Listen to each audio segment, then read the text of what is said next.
Good morning. I trust you all had a wonderful and quiet New Year. We too had a quiet New Year because of COVID-19 and the pandemic. We decided to spend New Year's ourselves. In the past, we had all our friends over. When I was actively teaching at the GTU, we had our students over. I had my students over, but those days are gone. And but anyway, we had a very quiet New Year. No friends, no overeating, no over drinking. And Heather and Abe came over to greet us, of course. In many ways, this past New Year was like the New Year's we spent in Kyoto. As you know, the Japanese rush and get all their businesses done before the New Year's because they'd like to start the new year fresh. So this at the end of the year is a good time to collect any debts that you have from people who may have borrowed money from you. And Omisuka, the night before New Year's Day, is a kind of mess. We were running around, cleaning the house, paying off our debts, and generally it's a very busy time. New Year's Day is very quiet. It's family time. It's a time with family, and of course to greet the ancestors at the family altar. I was viewing some of the Dharma messages that I delivered and has been posted on YouTube. And to be honest with you, I don't really like this new normal. I concluded that my Dharma messages are very boring, and it's not something that you would want to email your friends or call your friends and urging them to turn in and tune in to Reverend Nakasone's Dharma messages.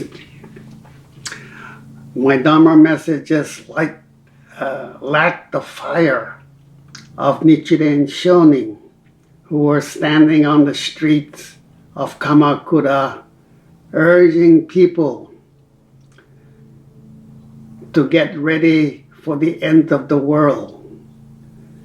As you know, the Kamakura period was a time of turmoil, and surely the Japanese must have felt with the pending invasion from the continent, from Kublai Khan's army, that the world was really going to come to an end.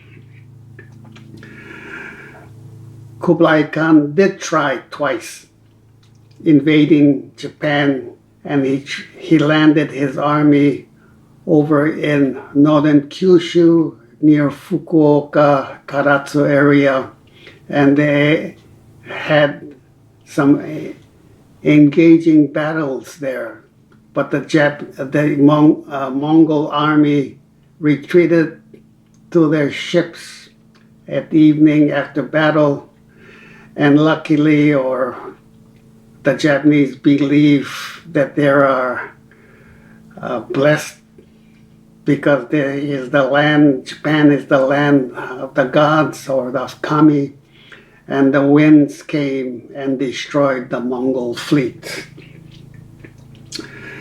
But anyway, the fact that my sermons are not boring.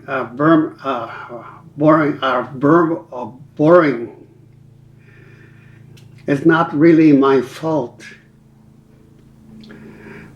My model, of course, is the Buddha. His Dharma messages are even-tempered, quiet, and well-reasoned. Buddhism, of course, is an introspective faith. Revolution should begin with you. That is, transforming your deluded and illusionary mind to enlightened mind and of wisdom.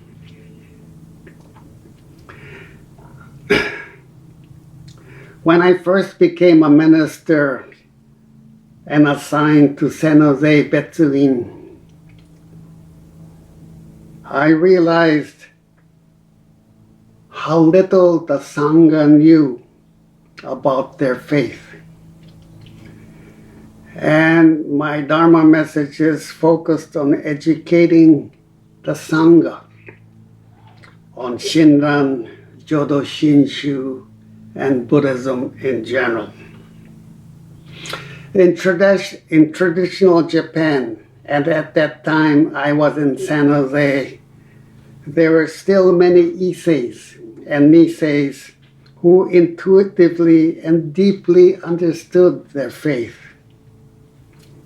But now the Sansei and Nyonsei and even Gosei, having been born and raised here in America, have very little feeling and understanding of the faith of their forebears.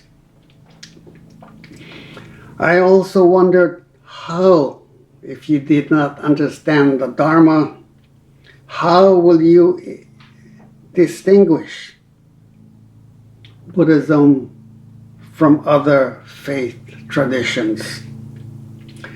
This question is critical because this is one of the reasons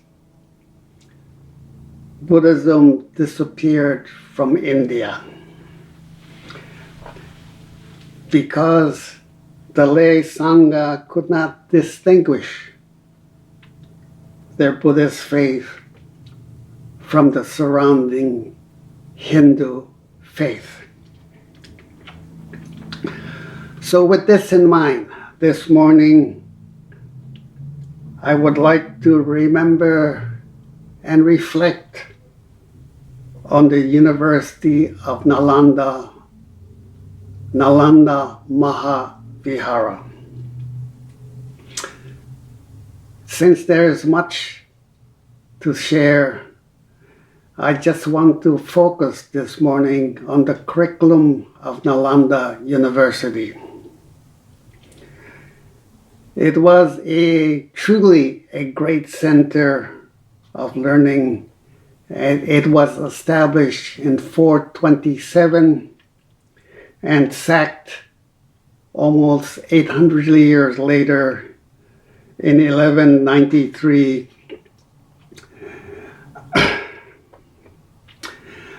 I'm unable to speak extensively on Nālandā, but I have written an article that Kate will post, or may have already posted, on Nālandā, so you can get more information on Nālandā from that article.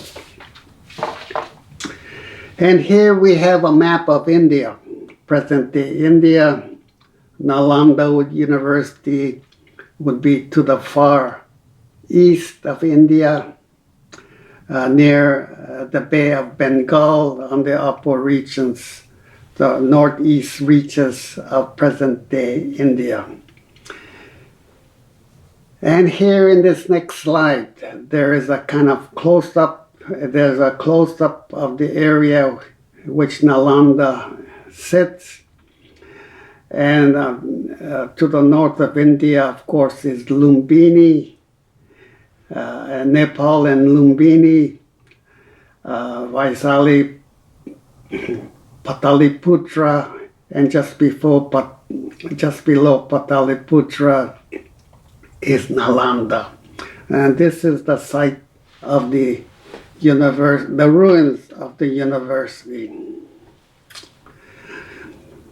The curriculum at Nālandā University was not exclusively Buddhist nor monastic. The curriculum that they had at Nālandā, that guided the curriculum at Nālandā, is what we call today a liberal education. And I want to speak very briefly on the curriculum at Nālandā University. It was a four-pronged system. And Nālandā was a residential university, and the monks and monk scholars who went there had an opportunity to study, among other things, of course, spiritual education. This means meditation practice, and the study of the sutras and sastras. And these two together, practice and study, reinforced each other. The practice of meditation, of course, means sitting down and observing the movements and activities of the mind, and these were in turn commented on by the sastras, the commentaries. The sutras, of course, like the Jodo Shinshu Sutras, the largest Skubati Vyuha Sutra, the smaller Skubati Vyuha Sutra, or the Amida Kyo, and the Kanmuryo Jukyo, the meditation sutras, are the basis on which our meditation practices are based on. So these two together, practice in tandem, reinforces each other. The second prong of Nālandā curriculum was moral education. If you were a monk, novice monk, and luckily enough to pass the entrance exam to study at Nālandā University, you would immediately be assigned an older monk, that is, a mentor. And you would live together with that monk, older monk, or the senpai, in one of the many dormitory rooms assigned that were built to house the students at Nālandā University. And by observing an older monk, one, of course, learns etiquette, not only to an older monk or teacher. One learns, among other things, how to dress, what foods to eat, how to relate to other monks, and how to relate to the civil society that Nālandā was a part of. We don't do too much mentoring in American schools anymore. This is uniquely and probably uniquely an American issue, and we do not teach moral education at the schools.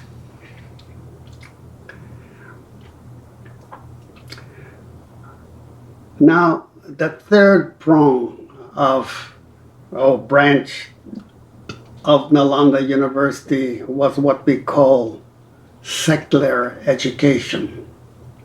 The Nālandā universities and the great Mahaviharas that populated Northeast India were centers of Indian learning. And what I mean by that is that they taught metaphysics, that is, inner sciences, spirituality and psychology, logic, epistemology, and debate. They also taught grammar and philology, including linguistics and literary studies of Sanskrit. They had a medical school, a pharmaceutical school, that taught, among other things, pathology, astronomy, mathematics, engineering, and the fine arts, among other disciplines. I should mention here that the Indians developed very early what we call cataract surgery. And this is quite appropriate because right seeing, or true seeing, is the true essence of the Buddha Dharma.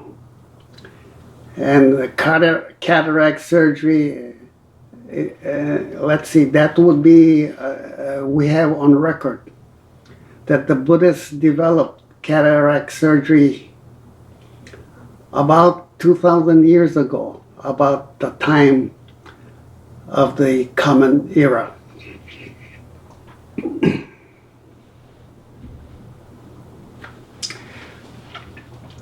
Medicine and pharmacology had a great impact on Chinese medicine. And the monks were encouraged to study medicine and pharmacology because it was the policy or the wish or the stated purpose of conversion, that if he can cure the body, the patient is more receptive to listen to your spiritual teaching.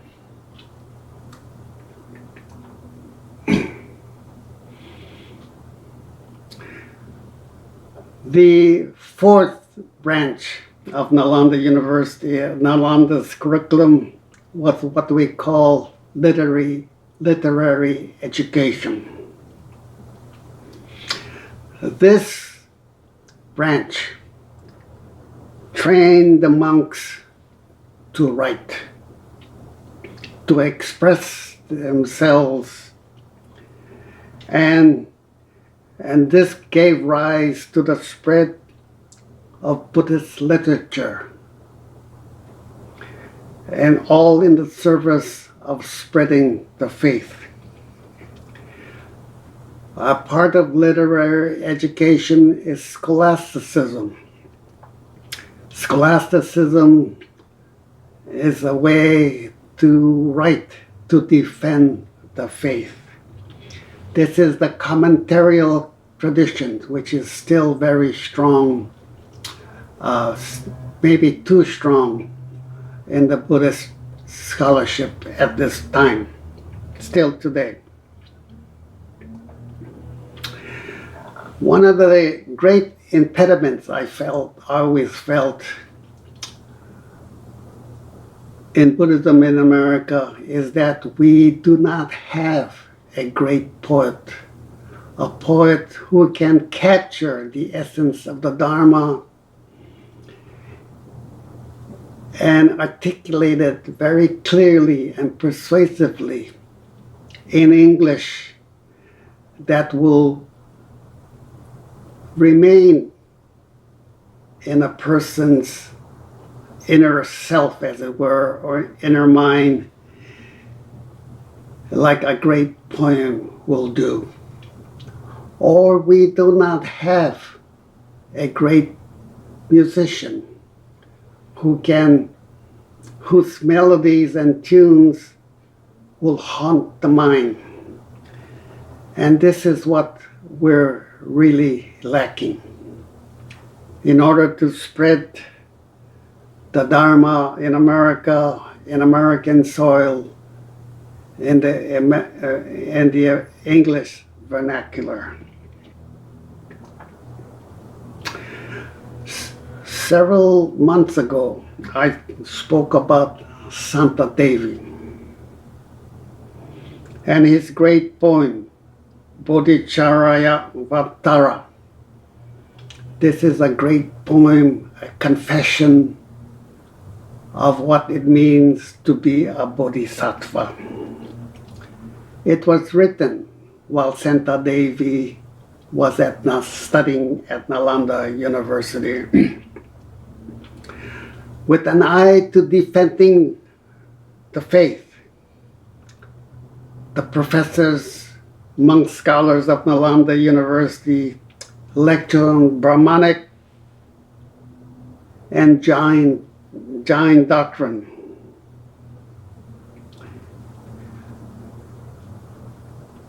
In order to defend the faith, you must know exactly where your faith differs from your competitors. In the language of war, it means know your enemy.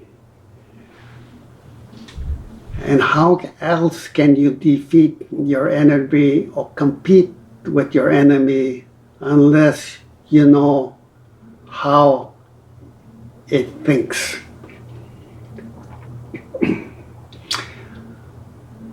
In order to defend the faith, the Buddhists developed a logic.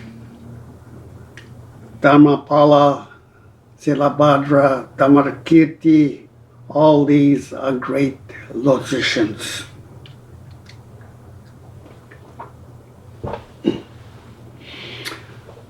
We need poets and musicians, scholars, who will effectively and clearly state the Buddhist position to uplift the poor, the homeless, the orphans, and the dispossessed. And I think it was, I'm not sure when it was, but I spoke about the Kamala's kinfolks, who asked the Buddha to come and speak to their clan. And the Buddha advised them when they asked, there are many great teachers that come to speak with us, speak to us. What would your advice be? Who shall we listen to and who shall we follow? And the Buddha said, if the teachings lead to happiness, lead to virtue, then follow them. This is the liberal education which Nālandā offered. It was based on the liberality of Buddha's own position.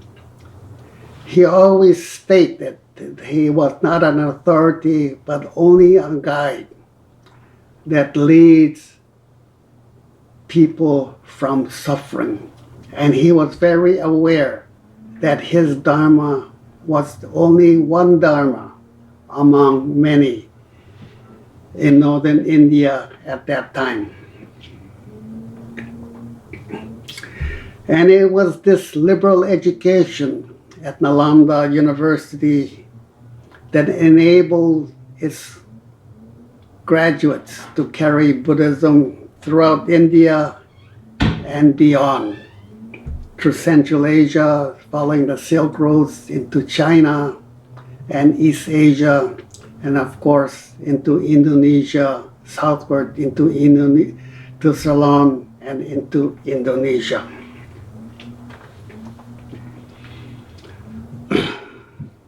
Many foreign students was attracted to the reputation of Nālandā. Students from China, Korea, Southeast Asia, Tibet, Mongolia, all congregated. Vietnam, all congregated and yearned to study at Nālandā University.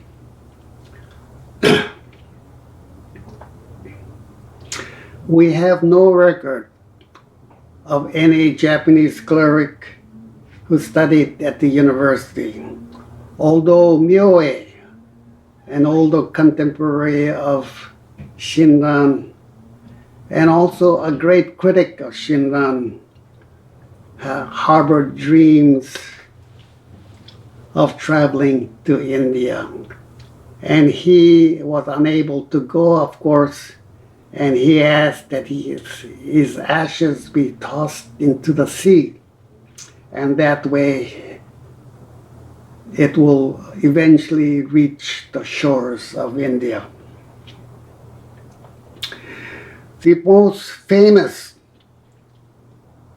Chinese that had gone to Nālandā and studied Nālandā is Xuanzang, and we have a picture here at Xuanzang, the famous, actually he's a famous Buddhist translator, translating text in Sanskrit into Chinese. He left China as a criminal because it was the Tang Dynasty did not allow its citizens to leave China, but he returned triumphantly as a hero.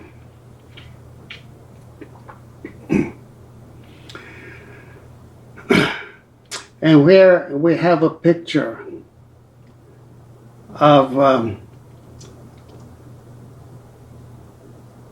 so we were told, I'm not sure, they must have picked up a dormitory room.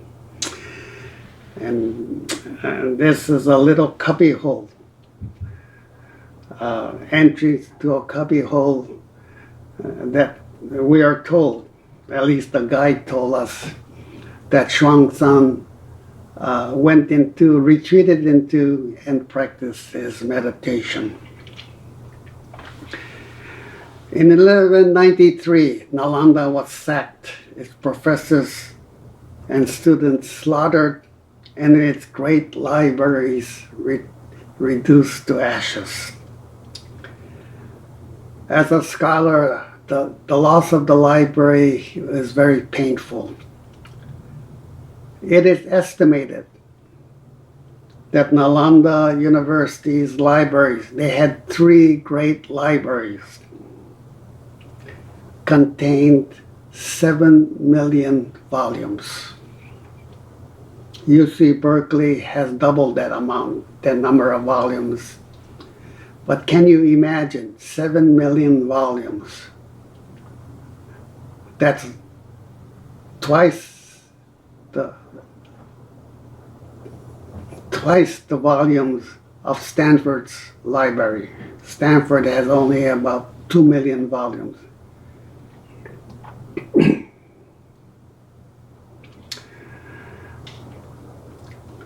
But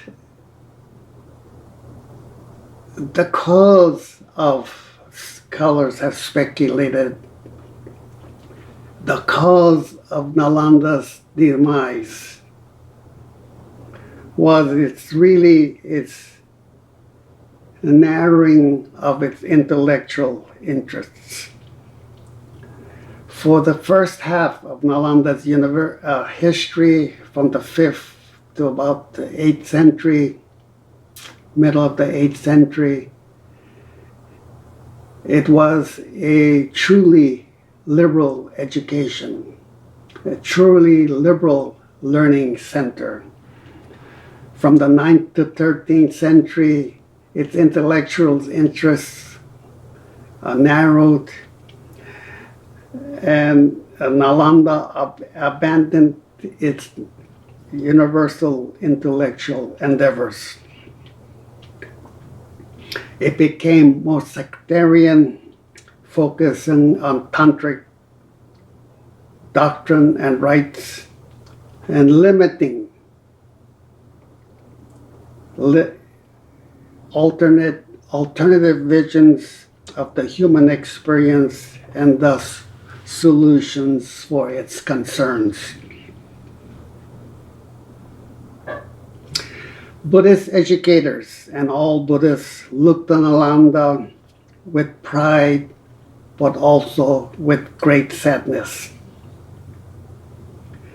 While Nālandā represents the best of Buddhism, of Buddhist scholarship, its history also suggests the decline of Buddhism as a living faith.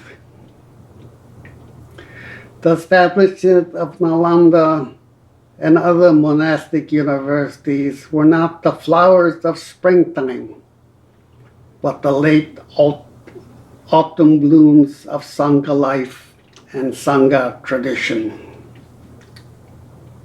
Still, the reputation of Nālandā is such that its memory inspired other Buddhist educational experiments in other parts of the world. A great monastic study center in Tibet was founded in the 14th century near Lhasa. This institution continued until 1949, when the Chinese communists invaded Tibet and forcibly closed the institution.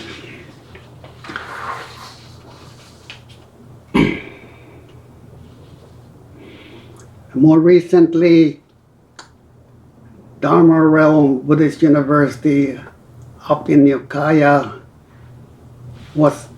its curriculum was based or inspired by the liberal education at Nālandā University. I have heard, and I cannot document this, that the modernization of Buddhist studies at the Ryukoku University was based on the Nālandā model.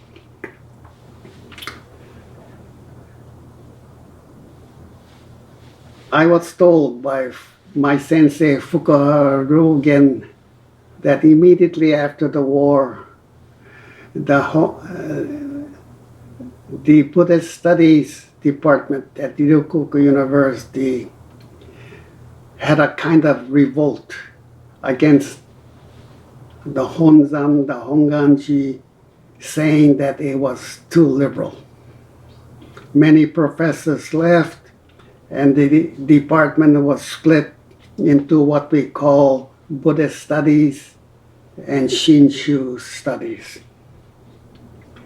I cannot ascertain that one way or the other, but this is what I've heard.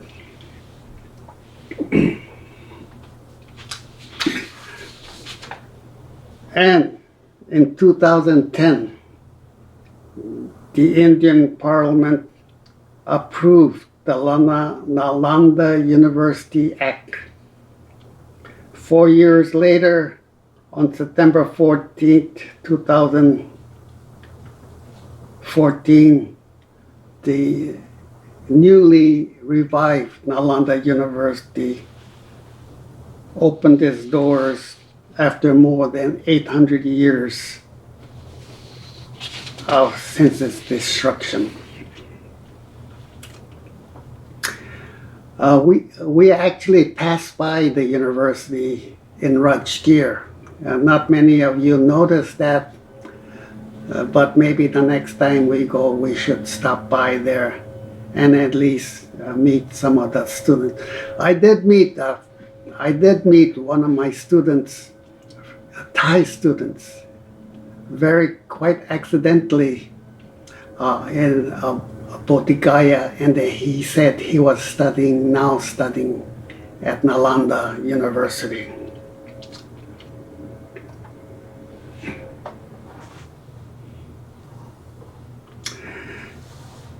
So in closing, in this boring sermon or Dharma talk,